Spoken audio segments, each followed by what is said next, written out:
Everyone नमस्ते सम्पूर्ण मेरो भाइ बहिनीहरूलाई म आज पनि तपाईहरुकै सामाजिक अध्ययन शिक्षक केबी भट्टराई अर्को महत्त्वपूर्ण भिडियोको साथ उपस्थित भइसकेको छु र आशा छ भाइ बहिनीहरू पनि सबैजना यो भिडियोलाई अन्तिमसम्म हेर्नको लागि बस्नु भइसक्यो होला र आज म भाइ बहिनीहरूलाई कक्षा 10 को सामाजिक अध्ययन अन्तर्गत युनिट 5 को लेसन 1 लेजिस्लेचर भन्ने पाठको अर्को अंश यसको सेकेन्ड पार्ट लिएर उपस्थित भएको छु र आजको अंशमा यो लेजिस्लेचर अर्थात व्यवस्थापिकाको बारेमा सम्पूर्ण कुराहरू हामी गरेर यसलाई टुङ्ग्याउने छौं।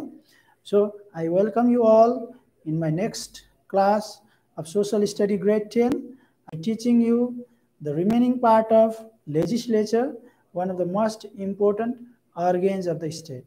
Okay, so without any delay, let me go with the same by writing some of the important things, and I hope you guys will enjoy the video watching till the end.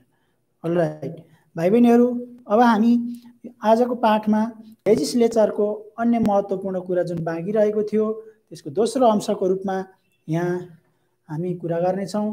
त्यसकारणले म सबैभन्दा पहिले भाइ बहिनीहरु केही कुराहरू बोर्डमा लेख्दै भाइ बहिनीहरुलाई बताउँदै जाने छु। कृपया ध्यान दिएर हेर्नुहुनेछ भन्ने आशा छ। हाम्रो पाठ चाहिँ 5.1 अर्थात यसको मतलब एकाइ 5 पाठ 1 रहेको छ र यसको नाम रहेको छ लेजिस्लेचर। यसलाई लेजिस्लेटिभ पनि भन्न सकिन्छ। लेजिस्लेटिभ अर्थात पार्लियामेन्ट। अर्को शब्दमा भन्दा हामी पार्लियामेन्ट पनि भन्न सक्छौं लेजिस्लेचरलाई।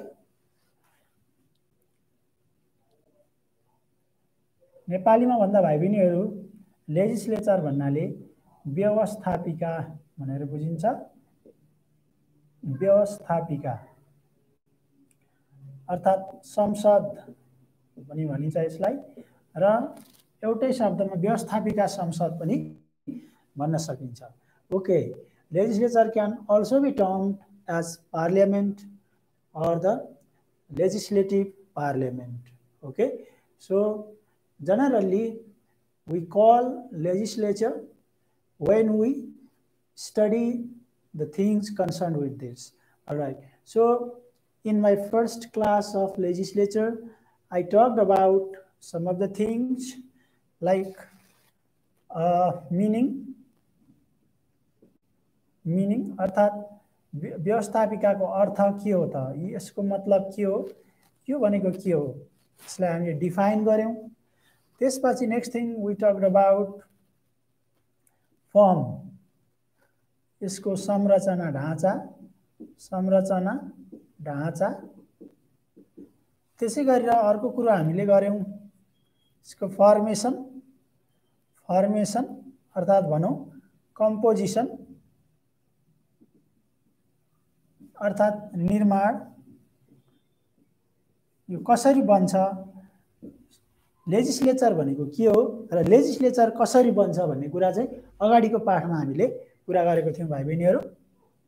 र मैले यो फर्मेसनको कुरा सम्म गरेर यसलाई टुङ्ग्याएको थिएँ अगाडिको भिडियोमा र हामीले यसमा के भनेको थियौं भन्दाखेरि लेजिस्लेचर अर्थात व्यवस्थापिका भनेको राज्यको एउटा महत्त्वपूर्ण अंग हो र जसको मुख्य काम देशमा कानुन निर्माण गर्ने अर्थात यसको अनुमोदन गर्ने हुन्छ भनेर भनेका थियौं। त्यसैगरी नेपालको व्यवस्थापिकामा दुई तहको व्यवस्थापिका रहेको छ, फेडरल लेजिस्लेचर र provincial legislature.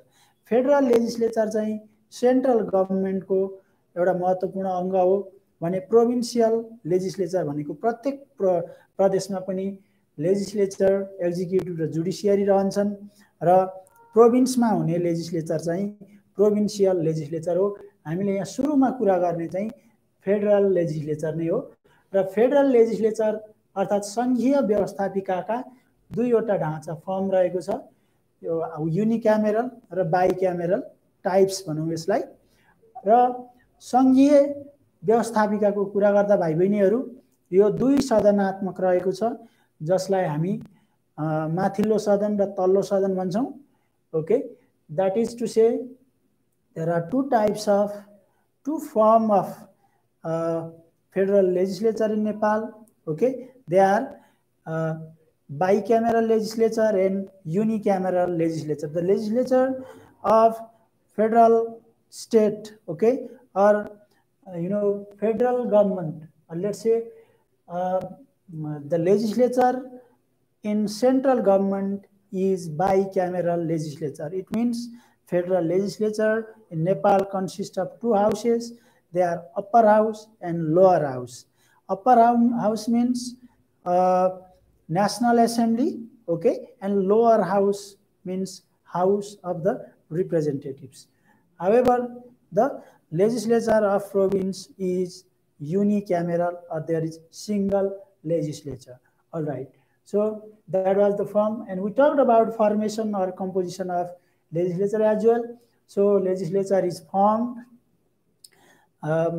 basically in 2 ways. Okay, as far as the concern of federal legislature is discussed, it is formed in 2 ways. That is to say, the federal legislature have 2 houses. The House of Representatives, which consists of 275 members in total, and there are 59 members in National Assembly. The total number of 59 and 275 of both the houses collectively made legislature. यसको मतलब भाइ बहिनीहरू, हाम्रो सङ्घीय व्यवस्थापिकामा माथिल्लो सदन अर्थात् राष्ट्रिय सभामा रहेका 59 जना सदस्य र प्रतिनिधि सभामा रहेका 275 जना जुन सदस्यहरू छन्, त्यो दुवै सदस्यहरूको कुल जुन सङ्ख्या छ त्यो नै व्यवस्थापिका अर्थात् संसद हो भनेर हामीले फर्मेसनको कुरा गरेको थियौँ. एन्ड अनि त्यसै गरी the representatives, or let's say the member of the federal legislature, are elected by the people from different election system. They are the proportional representation system and first past the post or direct voting system. So as far as the member of the House of Representatives are concerned, they are elected through first past the post or direct election system, whereas the members of National Assembly, the remaining 165 members of the House of Representatives are elected through first past the post or direct election system, and remaining 110 are elected through proportional election system. Similarly, the members of the National Assembly are again elected through voting, and the members to be selected are selected from each of the provinces, 8 from each of them, and remaining 3 are nominated by the president on recommendation of government. Okay, in this way the federal legislature is formed. र भाइ बहिनीहरु, हामीले के भन्यौं भने निर्माण अथवा कम्पोजिसनको कुरा गर्दा नेपालमा 2 सदनात्मक सङ्घीय व्यवस्थापिका रहेको छ, जसमा प्रतिनिधि सभाका 275 जना मध्ये 165 जना प्रत्यक्ष निर्वाचन प्रणाली र बाँकी 110 जना समानुपातिक निर्वाचनबाट छानिन्छन् भने राष्ट्रिय सभामा रहेका 59 जना सांसद मध्ये 56 जना प्रत्येक 7 वटा प्रदेशबाट 8 जनाको दरले 56 जना र बाँकी 3 जना चाहिँ राष्ट्रपतिले मन्त्री परिषदको सिफारिसमा चाहिँ मनोनयन गर्ने व्यवस्था रहेको छ हाम्रो संविधान अनुरूप। त्यही कुरा चाहिँ हामीले यहाँनेर गरेको थियौं। अब भाइ बहिनीहरूलाई म यसपछि अर्को महत्त्वपूर्ण प्रोभिन्सियल लेजिस्लेचरको बारेमा कुरा गर्छु। हामीले अहिलेसम्म कुरा गरेको चाहिँ फेडरल अर्थात् सङ्घीय व्यवस्थापिकाको बारेमा हो र अर्को व्यवस्थापिका रहेको छ। जसरी हाम्रो देश यो जुन सङ्घीय राज्य छ, सङ्घीय राज्यमा लेजिस्लेचरको व्यवस्था हुन्छ, त्यसै गरी प्रत्येक प्रदेशमा पनि लेजिस्लेचरको व्यवस्था हुन्छ र प्रदेशमा रहेको लेजिस्लेचर जुन छ व्यवस्थापिका त्यसलाई हामी प्रदेश व्यवस्थापिका अर्थात् प्रोभिन्सियल लेजिस्लेचर भन्छौँ। अब प्रोभिन्सियल लेजिस्लेचर चाहिँ युनिक्यामेरल छ अर्थात् यो एक सदनात्मक मात्रै रहेको छ। अब यसको गठन प्रक्रियाको बारेमा उल्लेख गरौँ है त। र हाउ इज अर्को क्वेसन रहेको छ, how is the provincial legislature formed? Okay, और composed पनि भन्न सकिन्छ। यसको मतलब प्रदेश व्यवस्थापिका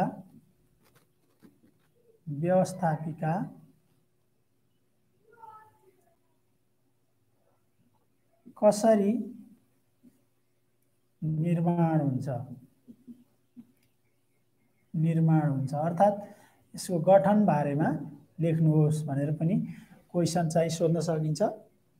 भाइ बहिनीहरू लेख्नुहोस्।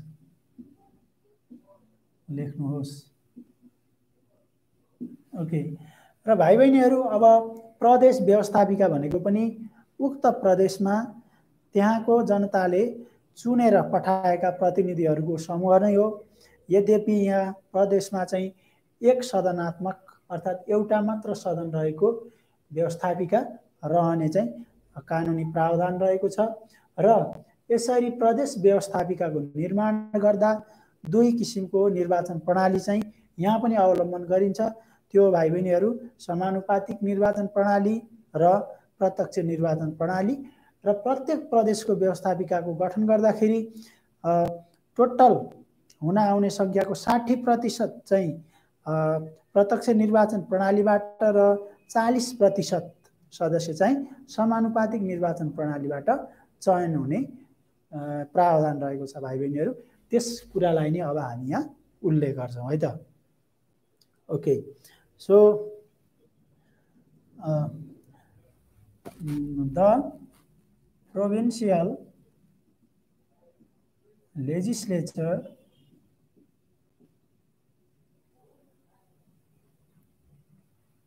is unicameral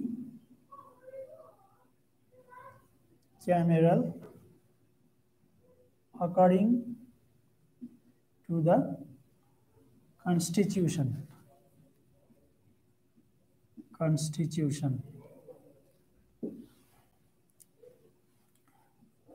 The 60% members of provincial legislature are elected from the first past the post or direct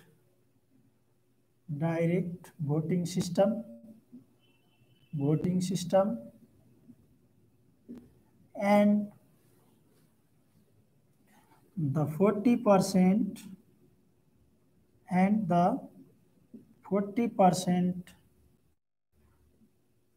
members are elected through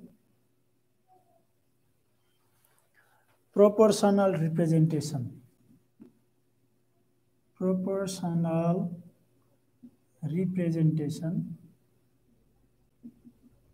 अर्थात् भाइ बहिनीहरू हामी छटमा भन्दा यसलाई छोटोमा भन्दाखेरि PR सिस्टम भन्छौँ, रिप्रेजेन्टेसन सिस्टम। ओके, यसरी भाइ बहिनीहरू the formation of the provincial legislature is done like this. Okay, so the number of people or the representatives to be in provincial legislature will be 60% from elected from direct voting system and the 40% of them are chosen from proportional representation system.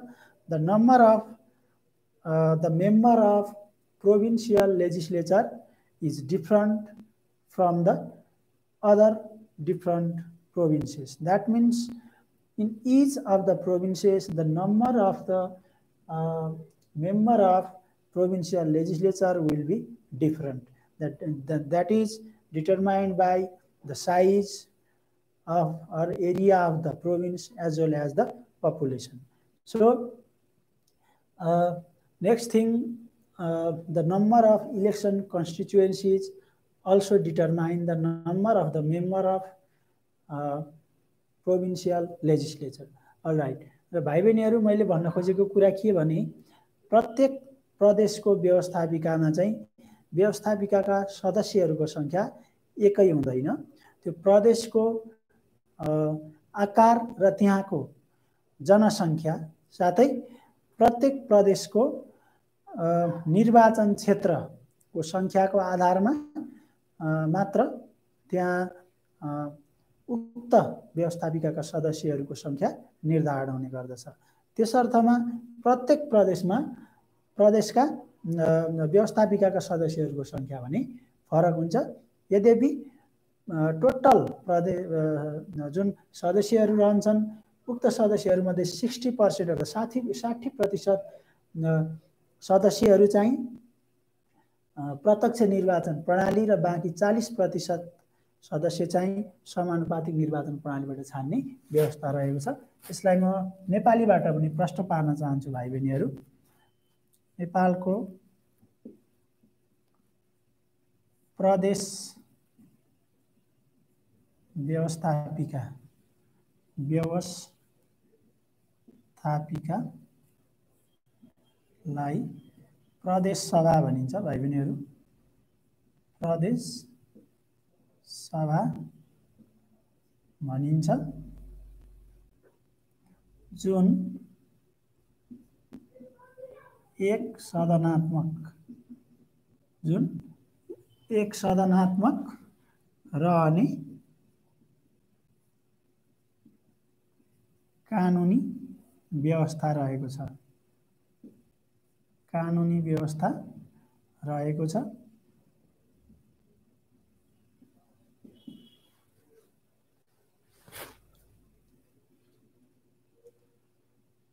प्रदेश व्यवस्थापिकामा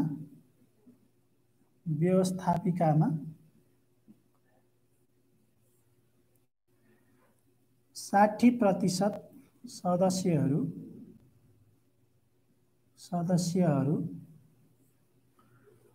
प्रत्यक्ष निर्वाचन प्रणाली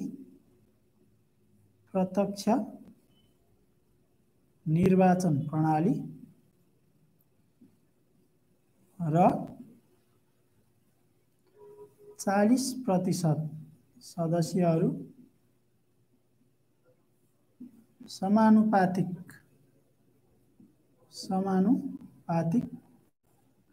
निर्वाचन प्रणालीबाट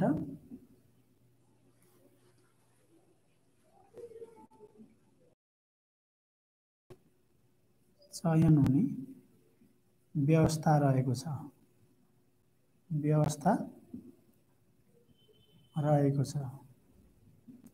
र भाइ बहिनीहरू यसरी प्रतिनिधिहरूको छनौट हुँदै गर्दाखेरि यहाँ रिप्रेजेन्टेसनको कुरामा सम्पूर्ण क्षेत्र जाति त्यसै गरेर वर्गको व्यक्तिहरूको चाहिँ त्यहाँ सहभागिता हुने गर्दछ। जुन सहभागिता यो 40% मेम्बरहरूमा बढी निर्भर रहन्छ। यसरी प्रदेश व्यवस्थापिकाको सम्पूर्ण प्रदेशमा यही स्वरूप अनुरूप गठन हुने गर्दछ भाइ बहिनीहरू। अब यो भयो व्यवस्थापिका अन्तर्गत प्रदेश व्यवस्थापिकाको गठनको बारेमा। भाइ बहिनीहरू अब हामी यो व्यवस्थापिकाको सदस्य अर्थात् प्रतिनिधि बन्न चाहिँ के कस्तो किसिमको क्वालिफिकेसन अर्थात् योग्यता हुनुपर्दछ त त्यसको बारेमा अब छलफल गरौँ है त। ओके, अर्को रहेको छ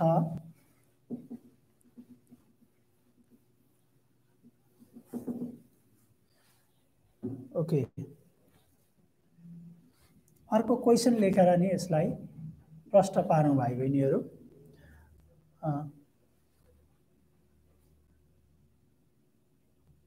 write about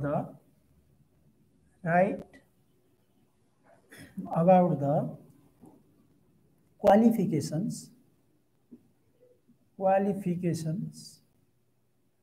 required to be the member of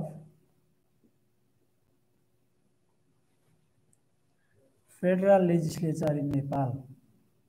Federal Legislature in Nepal. Okay, यो क्वेसन रहेको छ भाइ बहिनीहरू। नेपालमा संघीय व्यवस्थापिकाको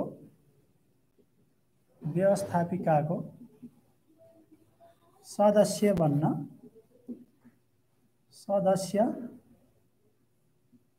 बन्न चाहिने योग्यता बारे लेख्नुहोस्।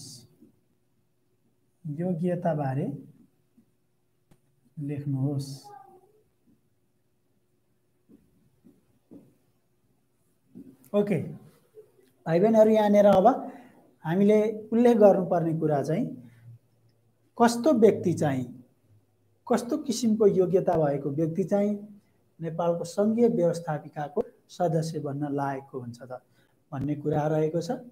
अब यसको लागि हामीले निम्न योग्यता भएको व्यक्ति चाहिँ उपयुक्त हुन्छ भनेर अब पोइन्ट वाइज रूपमा यहाँ उल्लेख गर्दैछौँ भाइ बहिनीहरू। The person with following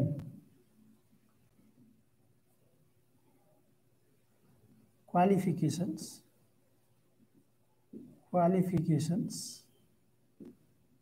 can be the member of Federal Legislature in Nepal. Okay. निम्न योग्यता भएको व्यक्ति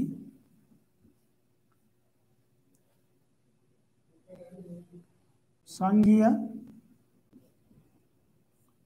व्यवस्थापिकाको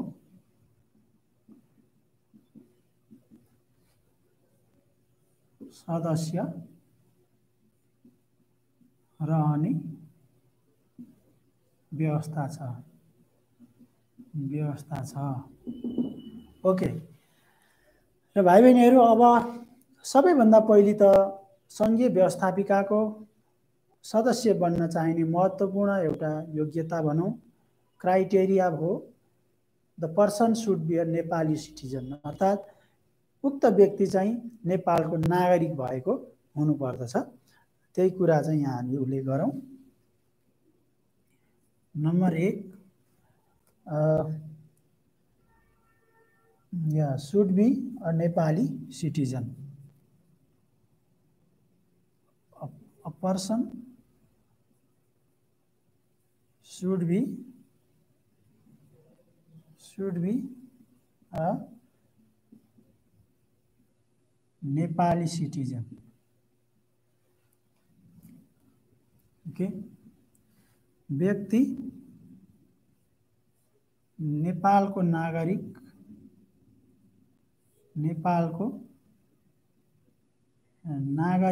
भएको हुनुपर्दछ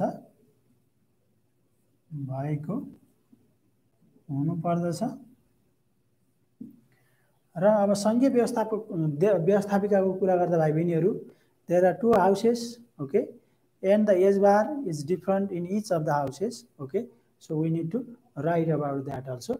र जनरली प्रतिनिधि सभाको सदस्य बन्नको लागि 25 वर्ष नआएको र राष्ट्रिय सभाको सदस्य बन्नको लागि 45 वर्ष कम्तीमा पुरा गरेको हुनुपर्ने चाहिँ कानुनी व्यवस्था रहेको छ। should have completed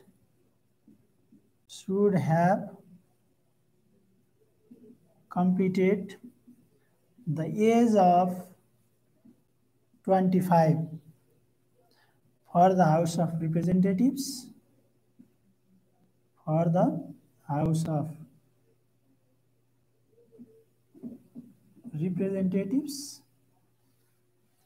and the age of 45 for the National Assembly.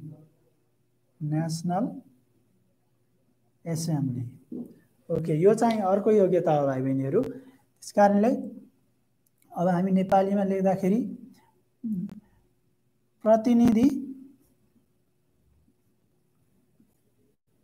सभाको लागि कम्तीमा 25 वर्ष नागेको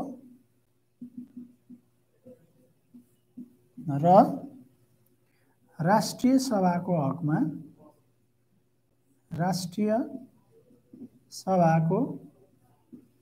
हकमा कम्तीमा 45 वर्ष पुरा गरेको हुनुपर्दछ। ओके भाइ बहिनीहरू, र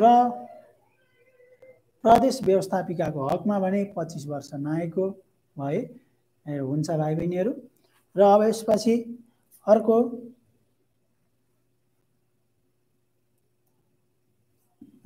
should not be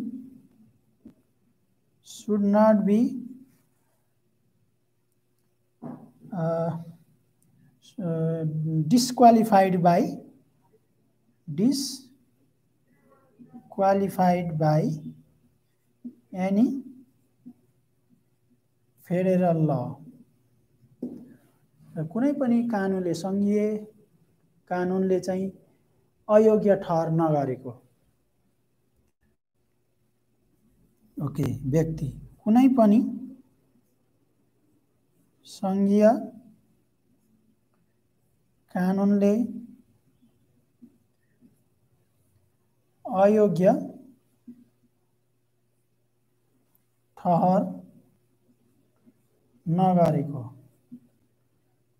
नगरेको व्यक्ति। भाइ बहिनीहरू, यो र त्यसै गरी should not have punished for any, should not have been punished, yes, for any criminal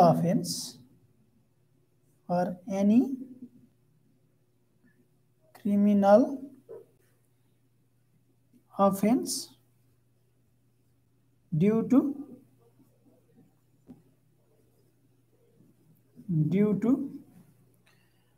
moral turpitude,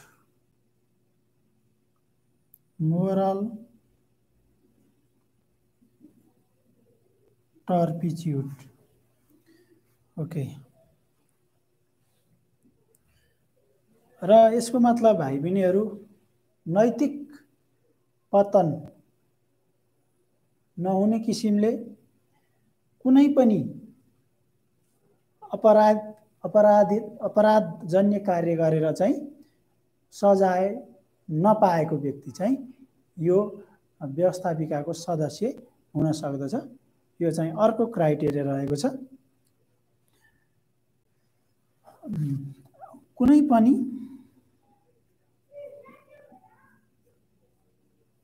आपराधिक कार्यमा संलग्न भई नैतिक पतन भएको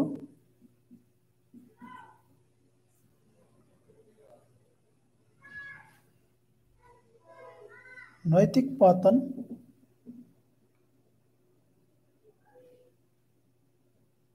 कुनै पनि आपराधिक कार्यमा संलग्न नभएको है भाइ बहिनीहरू संलग्न भएर दण्ड वा सजाय नपाएको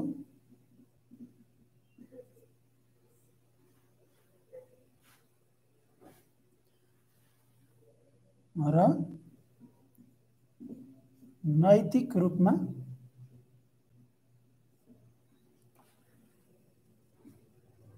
राम्रो व्यक्ति चाहिँ यो व्यवस्थापिका संसदको चाहिँ सदस्य बन्न सक्छ भाइ बहिनीहरू।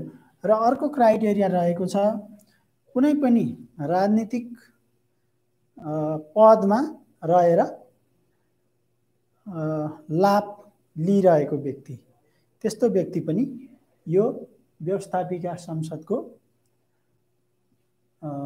सदस्य हुन सक्दैन भाइ बहिनीहरू। त्यसको मतलब कुनै पनि सरकारी काममा बहालवाला कर्मचारी यदि छ भने यो व्यवस्थापिका संसदको सदस्य बन्न सक्दैन भाइ बहिनीहरू। त्यस कारणले should not hold any post of profit, should not hold any post of profit अर्थात् भनौँ कुनै आम्दानी हुने एउटा पद सरकारी आम्दानी प्राप्त गर्ने कुनै एउटा पदमा बहाल व्यक्ति हुनु हुँदैन है त भाइ बहिनी। यसलाई नेपालीमा लेखौँ कुनै पनि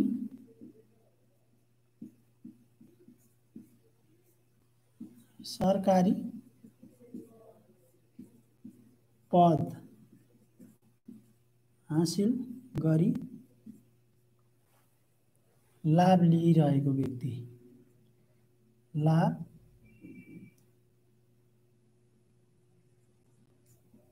लिइरहेको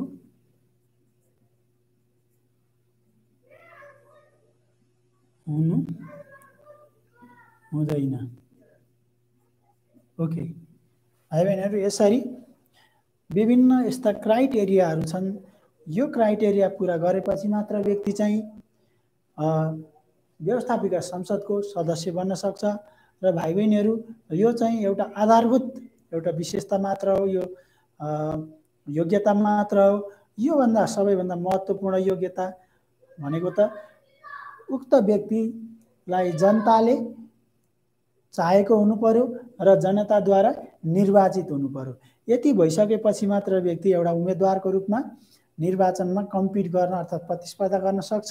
र यदि उक्त व्यक्ति जनताहरूले दिएको भोटको आधारमा यदि विजय हुन्छ भने मात्र ऊ चाहिँ व्यवस्थापिका संसदको सदस्य बन्न जान्छ भाइ बहिनीहरू। कुनै पनि व्यक्ति अपराधिक काम गरेर सजाय पाएको हुनु भएन, त्यसै गरेर सरकारी पदमा रहेर फाइदा लिइरहेको हुनु भएन, त्यसै गरेर विदेशी नागरिक हुनु भएन र प्रतिनिधि सभाको लागि 25 वर्ष नआएको हुनु पर्यो भने राष्ट्रिय सभाको लागि 45 वर्ष नआएको व्यक्ति हुनु पर्यो। अनि मात्र उक्त व्यक्ति व्यवस्थापिका संसदको चाहिँ सदस्य बन्न सक्छ। ओके भाइ बहिनीहरू यो त भयो क्वालिफिकेसन अर्थात् योग्यताको कुरा। अब यसपछि हामी अर्को महत्त्वपूर्ण कुरा गर्छौँ, त्यो रहेको छ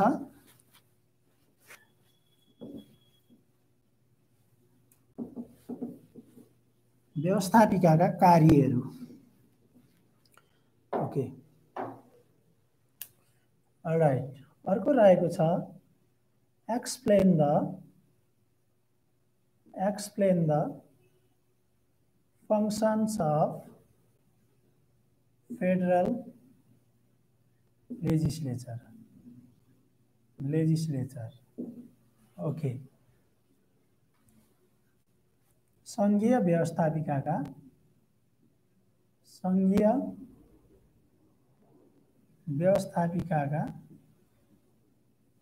कार्यहरूलाई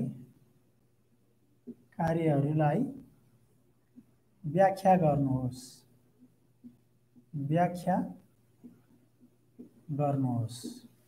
ओके भाइ बहिनीहरू, अब यसमा हामी what are the function of federal legislature? Okay, we are going to explain them. So federal legislature conducts various functions. Its function is not only to formulate or pass law.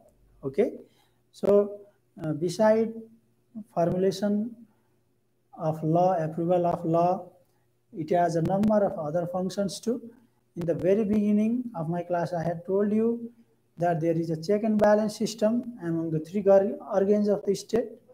So it controls the function of executive as well, okay, and provides proper suggestion, guidance, and direction to the government, okay, and the executive or the government can sustain as long as the legislature supports it, okay. Therefore, it has a various powers and functions, okay. So we are going to list them here. All right. So सबैभन्दा पहिले भाइ बहिनीहरू हामीले answer लेख्दाखेरि संघीय व्यवस्थापिका को कार्यहरूलाई तल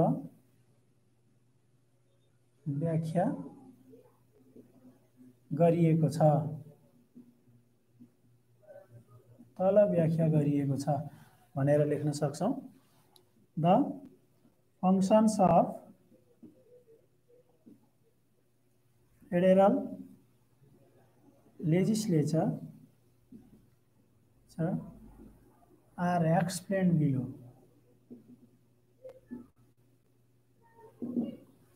Okay.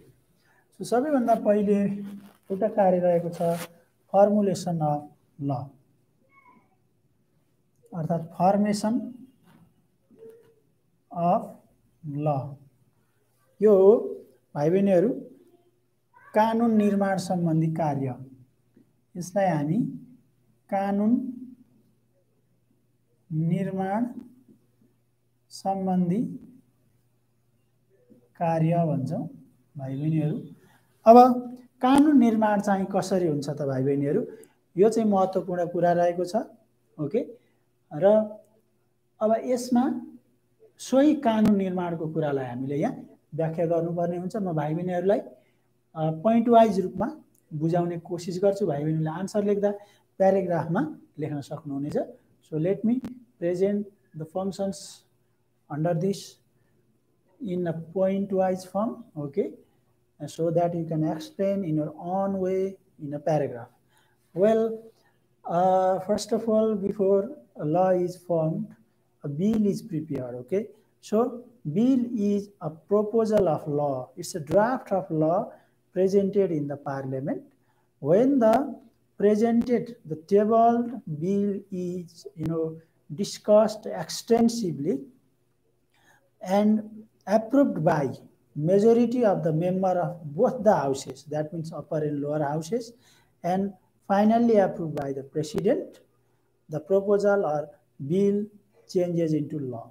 अर्थात् भाइ बहिनीहरू यसको एउटा प्रोसेस के छ भने it goes a legislative procedure, यसको एउटा व्यवस्थापकीय प्रक्रिया रहेको छ कानुन बन्न। कानुन बन्ने कुरा अत्यन्तै जटिल कार्य र लामो समयसम्म धेरै मेहनत गर्नुपर्ने कार्य रहेको छ। र कानुन निर्माण चाहिँ कसरी हुन्छ त भन्दा भाइ बहिनीहरू सबैभन्दा पहिले जुन हाम्रो प्रतिनिधि सभामा रहेका सदस्यहरू रहेका हुन्छन्। व्यवस्थापिका संसदका सदस्यहरूले सबैभन्दा पहिले एउटा प्रस्ताव तयार गर्छन्, एउटा ड्राफ्ट तयार गर्छन्, विधेयक तयार गर्छन्। कानुनी शब्दमा, राजनीतिक शब्दमा भन्नुपर्दाखेरि हामी विधेयक भन्छौँ। विधेयक भनेको चाहिँ एउटा कच्चा कानुन हो। यो चाहिँ कानुन बन्नुभन्दा अगाडि तयार गरिएको एउटा ढाँचा हो, यो स्वरूप हो कानुनको। त्यो ढाँचा अर्थात् त्यो ड्राफ्ट अर्थात् भनौँ बिल तयार गरिसकेपछि उक्त बिल चाहिँ संसदमा पेश गरिन्छ र संसदमा रहेका सदस्यहरू 2/3 भन्दा धेरै सदस्यहरूले उक्त विधेयकलाई एग्री गरेपछि फेरि अर्को हाउसमा गएर दुवै हाउसको चाहिँ सदस्यहरूबाट ओके भएपछि अन्तिममा राष्ट्रपतिको हातमा पुग्छ र राष्ट्रपतिले चाहिँ अन्तिममा अनुमोदन गरेपछि मात्र उक्त बिल चाहिँ कानुन बन्ने गर्दछ। यसैलाई हामी यो व्यवस्थापिका संसदको एउटा महत्त्वपूर्ण कार्यको रूपमा लिन्छौँ। ओके, अब सबैभन्दा पहिले के हुने रहेछ त भन्दा a proposal of law is presented in the parliament, which is called bill, BILL bill है त भाइ बहिनीहरू। अब सबैभन्दा पहिले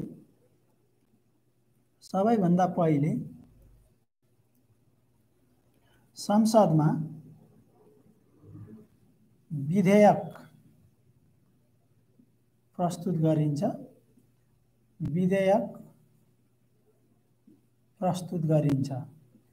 विधेयक भन्नाले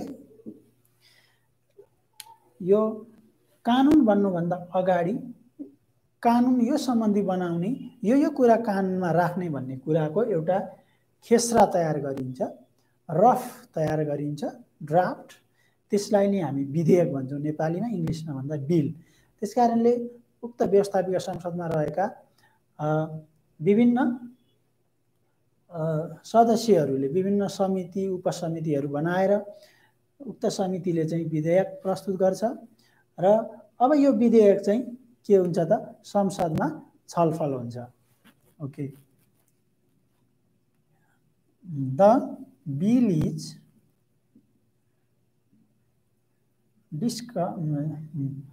there is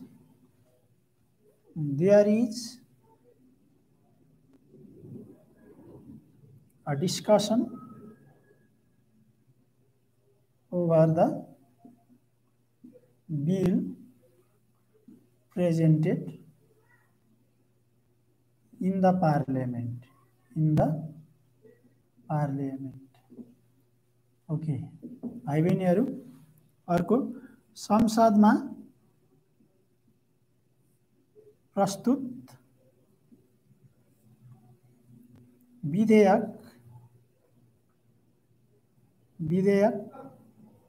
माथि व्यापक छलफल हुन्छ।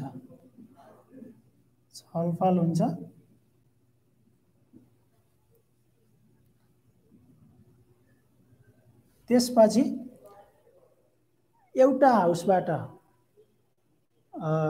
एप्रुभ भइसकेपछि अर्थात् तल्लो हाउसबाट चाहिँ विधेयक पास भइसकेपछि माथिल्लो हाउसमा जाने र त्यहाँबाट पनि पास हुने भएपछि मात्र अनि राष्ट्रपति कहाँमा चाहिँ अन्तिम निर्णयको लागि लगिन्छ भाइ बहिनीहरू।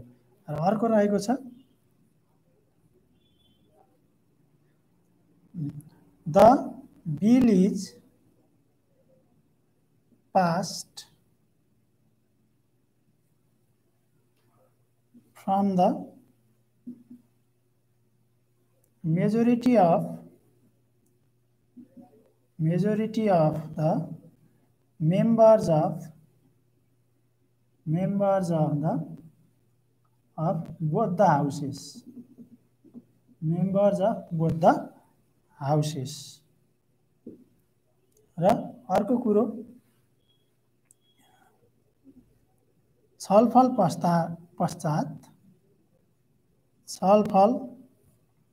पश्चात उक्त विधेयक दुवै हाउसको दुवै सदनको नेपालीमा भन्दा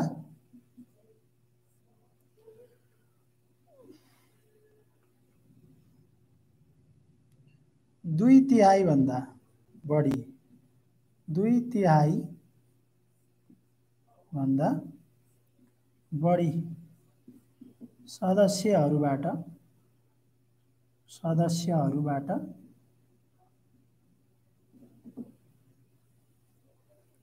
स्वीकृत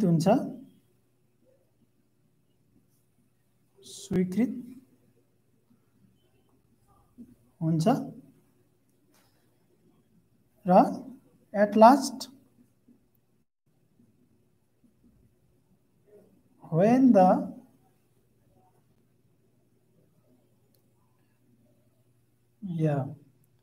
bill is finally approved by the president,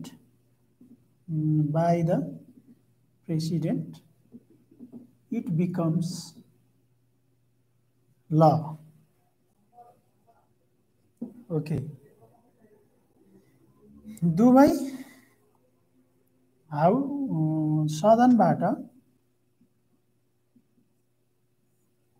स्वीकृत विधेयक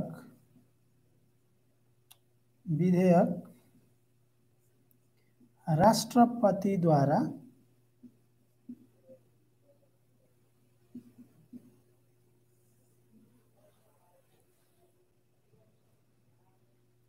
अनुमोदन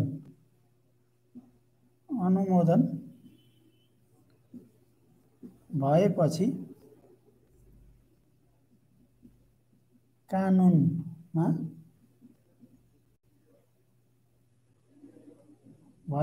कानुन बन्दछ भनौं कानुन बन्दछ। ओके भाइ बहिनीहरु यसरी यो जुन कानुन निर्माण प्रक्रिया छ it undergoes a series of actions. Okay यसको चाहिँ विभिन्न चरणहरुमा चाहिँ यो जाने गर्दछ। सबैभन्दा पहिले कानुन निर्माण गर्नुभन्दा पहिले संसदमा रहेका विभिन्न सदस्यहरुमा समिति उपसमिति बनाएर विधेयक तयार गर्ने काम गरिन्छ अर्थात ड्राफ्ट तयार गरिन्छ पहिले र उक्त ड्राफ्टमाथि चाहिँ दफावार रूपमा विभिन्न पोइन्ट वाइज रूपमा चाहिँ व्यापक रूपमा छलफल हुने गर्दछ दुवै हाउसमा र छलफल भइसकेपछि यदि उक्त विधेयकमा 2/3 भन्दा धेरै सदस्यहरूले चाहिँ दुवै हाउसबाट यदि स्वीकृत गरे भने उक्त स्वीकृत विधेयक फेरि अन्तिममा राष्ट्रपतिकोमा पुगेर राष्ट्रपतिले अनुमोदन अथवा एग्री गरिसकेपछि अनि मात्र कानुन बन्छ भाइ बहिनीहरु।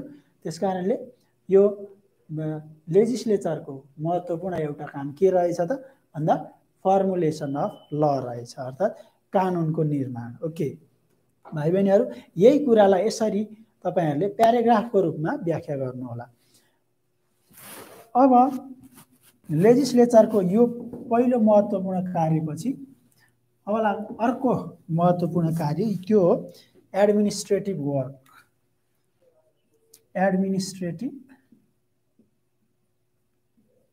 वर्क अर्थात फंक्सन भन्ने पनि हुन्छ। यसलाई हामी नेपालीमा प्रशासनिक कार्य भन्छौं भाइ बहिनीहरु।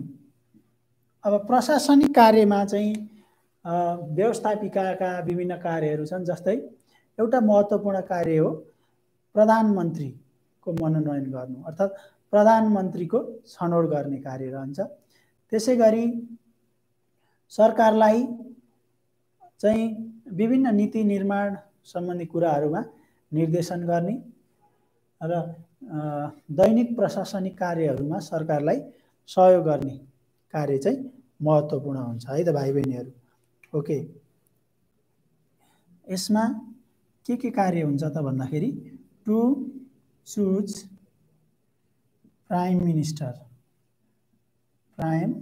मिनिस्टर अर्थात् प्रधानमन्त्रीको छनौट गर्नु, प्रधानमन्त्री छान्ने काम जुन हुन्छ त्यो व्यवस्थापिका संसदबाट चाहिँ हुने गर्दछ भाइ बहिनीहरू। र त्यसै गरी अविश्वासको प्रस्ताव पेश गर्नु, प्रधानमन्त्रीले यदि राम्रो काम गरेनन् भने अर्थात् प्रधानमन्त्रीले संविधान अनुसार चाहिँ काम गरेनन् भने भोट अफ नो कन्फिडेन्स भन्ने एउटा प्रणाली छ। त्यो भनेको सङ्घीय संसदमा रहेका धेरैजसो सांसदहरूले चाहिँ एकमत भएर हस्ताक्षर सङ्कलन गरी प्रधानमन्त्री यो पदमा बस्न अयोग्य छ भनेर यदि त्यो कुरा उठायो भने त्यसलाई हामी भोट अफ नो कन्फिडेन्स अर्थात् अविश्वासको प्रस्ताव भनेर भन्छौँ। यो अविश्वासको प्रस्ताव मार्फत प्रधानमन्त्रीलाई हटाउने काम पनि व्यवस्थापिका संसदको नै रहन्छ। ओके, त्यसै गरी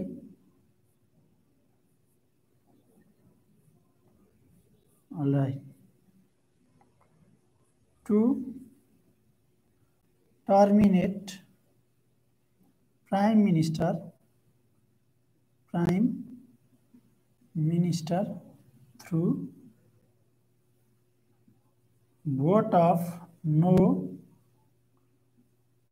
confidence। ओके, अविश्वासको प्रस्ताव मार्फत प्रधानमन्त्रीलाई पद मुक्त गर्नु।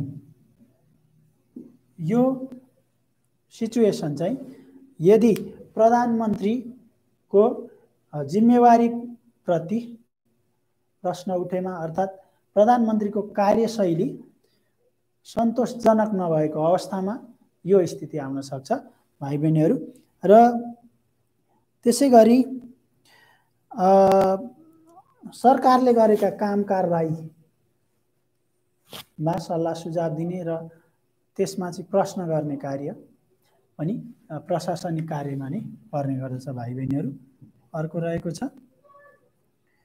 टु क्वेश्चन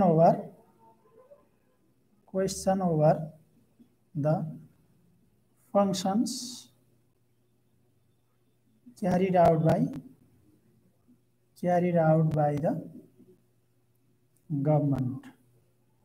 गभर्नमेन्ट भन्नाले यहाँ हामी एक्जिक्युटिभ भनेर बुझ्नुपर्छ। ओके, सरकारले गर्ने कार्यहरूमा प्रश्न उठाउने। यसको मतलब कुन कार्य किन हुँदैछ, के का लागि हुँदैछ र त्यो सही छ गलत छ भन्ने बारेमा त्यो सरकारलाई एक किसिमको सल्लाह सुझाव दिने अर्थात् विरोध गर्ने जस्ता कार्यहरू चाहिँ व्यवस्थापिका संसदको अर्को कार्य हो। यसलाई हामी प्रशासनिक कार्य अन्तर्गत व्याख्या गर्न सक्छौँ, जसलाई हामी एडमिनिस्ट्रेटिभ वर्क भन्छौँ। We can explain under the same heading. Okay, र भाइ बहिनीहरू अब यो प्रशासनिक कार्यहरूको बारेमा यहाँहरूलाई प्रश्न भएको हुनुपर्छ। अब यसपछि व्यवस्थापिकाले गर्ने अर्को कार्यको बारेमा कुरा गरौँ। त्यो हो फाइनान्सियल फङ्सन। यसलाई हामी वित्तीय कार्य वा आर्थिक कार्य पनि भन्न सक्छौँ। आर्थिक कार्य यो चाहिँ पैसासँग सम्बन्धित, पैसाको कारोबारसँग सम्बन्धित कार्य हो भाइ बहिनीहरू। र सरकारले पैसा सम्बन्धी कारोबार व्यवस्थापिकाको छलफल बिना, व्यवस्थापिकाको चाहिँ सुझाव बिना गर्न सक्दैन। व्यवस्थापिकाले अनुमति दिएपछि मात्र यो कार्यपालिका अर्थात् सरकारले आफ्नो यो आर्थिक कार्यक्रमहरू चाहिँ सञ्चालन गर्नुपर्ने हुन्छ भाइ बहिनीहरू। Okay, all right, all right. यसमा चाहिँ अब हामीले यसै गरी पोइन्ट वाइज रूपमा लेखौँ भाइ बहिनीहरू। एउटा हो वार्षिक बजेट अनुमोदन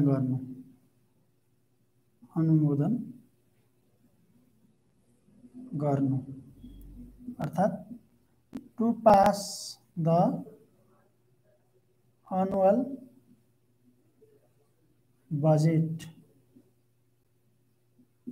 भाइ बहिनीहरू यो चाहिँ एउटा कार्य हो फाइनेन्सियल फङ्सन अन्तर्गत। त्यसै गरी टु विभिन्न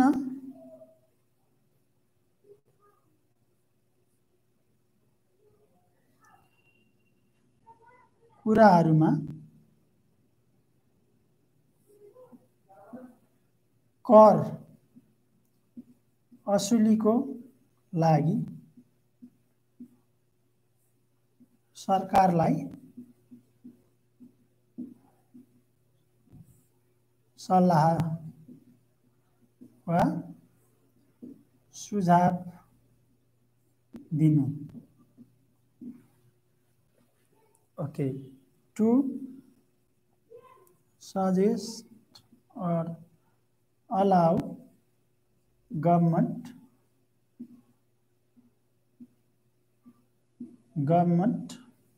to impose tax on various things. Okay, यो चाहिँ भाइ बहिनीहरू यो फाइनेन्सियल कार्य अन्तर्गतको अर्को महत्त्वपूर्ण कार्य हो। विशेष गरेर यसले चाहिँ फाइनेन्सियल पोलिसी प्लान निर्माण सम्बन्धी कार्यमा पनि सरकारलाई सहयोग गर्ने गर्दछ। अर्को कुरो टु एसिस्ट गभर्नमेन्ट, अहिले नेपालीमा लेख्दै थिएँ म भाइ बहिनीहरू, मौद्रिक वा आर्थिक नीति नियम निर्माणमा सरकारलाई सहयोग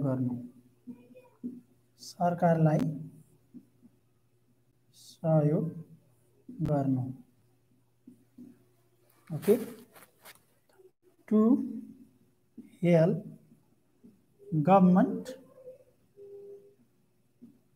for making financial plans and policies. Okay, यसरी यो व्यवस्थापिका संसदको जुन फाइनेन्सियल अर्थात् वित्तीय आर्थिक कार्य छ त्यो कार्य अन्तर्गत यस्ता कुराहरू चाहिँ पर्ने गर्दछन् भाइ बहिनीहरू।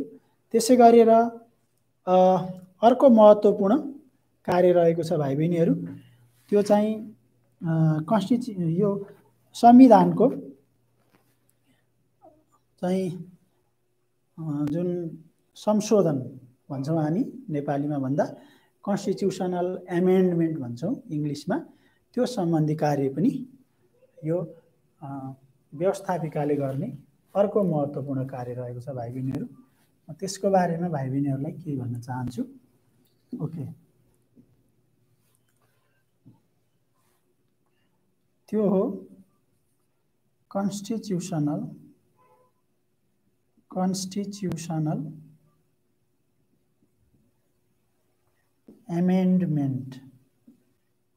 एमेन्डमेन्ट फङ्सन, अर्थात्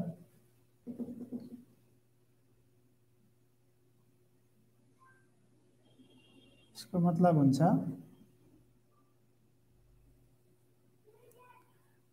एमेन्डमेन्ट भन्नाले अब यहाँ परिवर्तन अर्थात् कानुनमा भएका केही कुराहरूको एडिसन वा डिलिसनको कुराहरू आउन सक्छ। जस्तै कानुनमा भएको एउटा व्यवस्थालाई हटाएर नयाँ व्यवस्था चाहिँ त्यहाँ थप्नु पर्यो भने पनि एउटा ठुलै प्रोसेस, जसरी कानुन निर्माणको प्रोसेस हुन्छ सोही प्रोसेस चाहिँ यहाँ प्रक्रिया चाहिँ यहाँ लागू हुने गर्दछ। त्यसकारणले हामी यसलाई संविधान संशोधन सम्बन्धी कार्य भन्छौँ। कानुन संशोधन सम्बन्धी कार्य भन्छौँ भाइ बहिनीहरू। र यसमा पनि जसरी कानुन निर्माणको कार्य सम्पन्न हुन्छ सोही अनुरूप कानुन संशोधनको कार्य पनि सम्पन्न हुन्छ भाइ बहिनीहरू। संविधान संशोधनको कार्य सम्पन्न हुन्छ। यसमा पनि सुरुमा संशोधन गर्नुपर्ने जुन बुँदा रहेको छ, धारा रहेको छ, त्यससँग सम्बन्धित विधेयक तयार गरिन्छ र उक्त विधेयकमाथि फेरि छलफल हुन्छ व्यापक रूपमा। र छलफल पश्चात जब दुवै हाउसबाट चाहिँ उक्त विधेयक स्वीकृत हुन्छ, अन्तिममा राष्ट्रपतिले अनुमोदन गरेपछि त्यो कानुन चाहिँ संशोधन हुन्छ अर्थात् परिवर्तन हुन्छ। भाइ बहिनीहरू, यही प्रक्रियालाई चाहिँ यहाँनिर हामीले प्रस्तुत गर्न सक्छौँ, यही कुरालाई यहाँ व्याख्या गर्न सक्छौँ। र यसको लागि चाहिँ 2/3 मेजोरिटी कम्तीमा अर्थात् 2/3 सङ्ख्या जम्मा संसदमा रहेको प्रतिनिधि अर्थात् सदस्यहरूको जम्मा सङ्ख्यामध्ये 2/3 सङ्ख्याबाट चाहिँ यो संविधानको संशोधन गर्न सकिने चाहिँ कानुनी व्यवस्था रहेको छ भाइ बहिनीहरू। त्यसकारणले गर्दाखेरि यो व्यवस्थापिका संसदको कार्य सीमित रूपमा एउटा संविधान निर्माणसँग सम्बन्धित मात्रै नभएर विभिन्न कार्यहरू रहेको छ। र भाइ बहिनीहरूले यो कन्स्टिट्युसनल एमेन्डमेन्ट फङ्सन अर्थात् कानुन संशोधन सम्बन्धी कार्यको बारेमा व्याख्या गर्दै गर्दाखेरि कानुन निर्माण सम्बन्धी जे प्रक्रिया त्यही प्रक्रियाको बारेमा व्याख्या गर्नु होला। जुन 1 नम्बरमा हामीले जे कुरा व्याख्या गरेको थियौँ त्यही कुरा हामी यहाँ व्याख्या गर्छौँ र कानुन चाहिँ संशोधन हुन्छ भन्ने कुरा मात्रै थप्नुपर्ने हुन्छ, निर्माण हुन्छ भन्ने ठाउँमा। ओके, त्यसकारणले भाइ बहिनीहरूलाई यो कुरा पनि प्रष्ट भयो होला भन्ने आश रहेको छ भाइ बहिनीहरू। र यसरी हामीले व्यवस्थापिकाको महत्त्वपूर्ण कार्य चाहिँ के हो त भन्ने बारेमा हामीले कुरा गरिसक्यौँ। र अब यो त भयो सङ्घीय व्यवस्थापिकाको कुरा। प्रादेशिक व्यवस्थापिकामा पनि यिनै कुराहरू लागू हुन्छन्, किनभने व्यवस्थापिका जुन स्वरूपको हुन्छ सङ्घीय व्यवस्थापिका, प्रादेशिक व्यवस्थापिका पनि सोही स्वरूपको हुन्छ। नेपालको सन्दर्भमा कुरा गर्दा एउटा मात्र फरक के हो भने प्रादेशिक व्यवस्थापिका चाहिँ एक सदनात्मक रूप मात्र रहेको छ। जुन एक सदनमा रहेका जति सदस्य सङ्ख्या छ उक्त सदस्य सङ्ख्याहरूको जुन एउटा टिम छ, समूह छ, त्यसको निर्णय नै सबैभन्दा महत्त्वपूर्ण निर्णय हुन्छ। र अब प्रदेश तहमा जति पनि डेली कामकाजहरू हुन्छन्, दैनिक प्रशासनहरूका कार्यक्रम कुराहरू हुन्छन्, त्यसै गरेर आर्थिक कार्यहरू हुन्छन्, कानुन निर्माण सम्बन्धी कार्य, संशोधन सम्बन्धी कार्य, यी सबै कार्य प्रदेशको व्यवस्थापिकाले पनि यसै गरी निर्माण गर्ने गर्दछन् भाइ बहिनीहरू। र यो संरचना चाहिँ सम्पूर्ण प्रदेशहरूमा यसै गरी लागू हुन्छ। यसरी सङ्घीय व्यवस्थापिका र प्रादेशिक व्यवस्थापिकाले महत्त्वपूर्ण कार्यहरू गर्ने गर्दछन् भाइ बहिनीहरू। यो सँगै अब त्यसपछि कार्यपालिका र न्यायपालिका पढ्दै गर्दा व्यवस्थापिकाको बारेमा झनै बढी प्रष्ट रूपमा भाइ बहिनीहरूले बुझ्नुहुनेछ। यसको अलावा स्थानीय लेभलमा हाम्रो स्थानीय सरकार पनि रहेको छ स्थानीय तहमा, र स्थानीय तहमा पनि महत्त्वपूर्ण नीति निर्माण सम्बन्धी कार्य हुँदाखेरि त्यहाँको गाउँसभा भन्छौँ हामी जसलाई भिलेज काउन्सिल हुन्छ, प्रोभिन्स एसेम्ब्ली भने जस्तै भिलेज काउन्सिल गाउँसभाले पनि यसै गरी महत्त्वपूर्ण निर्णयहरू गरेर जुन प्रदेश र सङ्घीय ढाँचा छ सोही अनुरूप विभिन्न कार्यहरू चाहिँ अघि बढाउँछन्। यसरी प्रदेश, स्थानीय तह र सङ्घीय तहमा व्यवस्थापिका रहेका हुन्छन् र व्यवस्थापिकाले गर्ने कार्य लगभग एकै किसिमको ढाँचामा सम्पन्न हुने गर्दछ भाइ बहिनीहरू। यस अर्थमा हामीले लेजिस्लेचरको कुरा गर्दै गर्दाखेरि महत्त्वपूर्ण कुरा गरेका छौँ र हामीले जति पनि प्रश्न लेखेर त्यसको उत्तर यहाँ लेखेका छौँ यी सम्पूर्ण कुराहरू अत्यन्तै महत्त्वपूर्ण रहेका छन् भाइ बहिनीहरू। र यहाँबाट तपाईहरुलाई क्वेसन सोद्धाखेरि 7 अङ्कको लागि सोधिनेछ। यी हामीले अहिले भर्खरै सल्भ गरेका क्वेसन र उत्तर भनेको 7 अङ्कको लागि हो भाइ बहिनीहरू। So dear students, the questions solve here carry 7 marks. So I hope you will give special focus on all these questions and answers. So this is what is all about the functions of legislature. Okay. With this, we are almost close to the today's class. Okay, we are almost to the end of today's class because the lesson legislature is almost over. So if any questions concerned with this, you can ask me by writing on comments. Okay. So if there are something left to be discussed or talked about, I will obviously tell or add in upcoming videos too. So thank you so much everyone for joining me through entire time and watching me till the end. So I will definitely come with the video of the same kind in next class, next day, and the videos on next day will more be concerned with executive and judiciary. So till then, please stay reading the same. Okay, र भाइ बहिनीहरु अब आउने दिनहरुमा फेरि अर्को भिडियोमा म यो व्यवस्थापिकासँग सम्बन्धित केही कुरा छुटपुट भएको भए भाइ बहिनीहरुलाई फेरि प्रश्न पार्ने प्रयास गर्नेछु। र अर्को कुरा कार्यपालिका र न्यायपालिका सम्बन्धी महत्त्वपूर्ण भिडियो प्रश्न र उत्तर सहित लिएर आउने बाचा गर्दछु।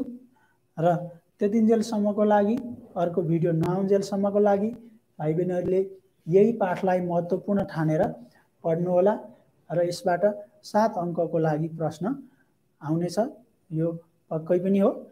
र अर्को भिडियो नआउन्जेलसम्मको लागि सम्पूर्ण भाइ बहिनीहरुलाई धन्यवाद दिँदै आजको यो भिडियोलाई म यही अन्त्य गर्दछु। Have a very, very wonderful day. Stay healthy. Take care, everyone. All right. Thank you so much. See you on next video. Thank you.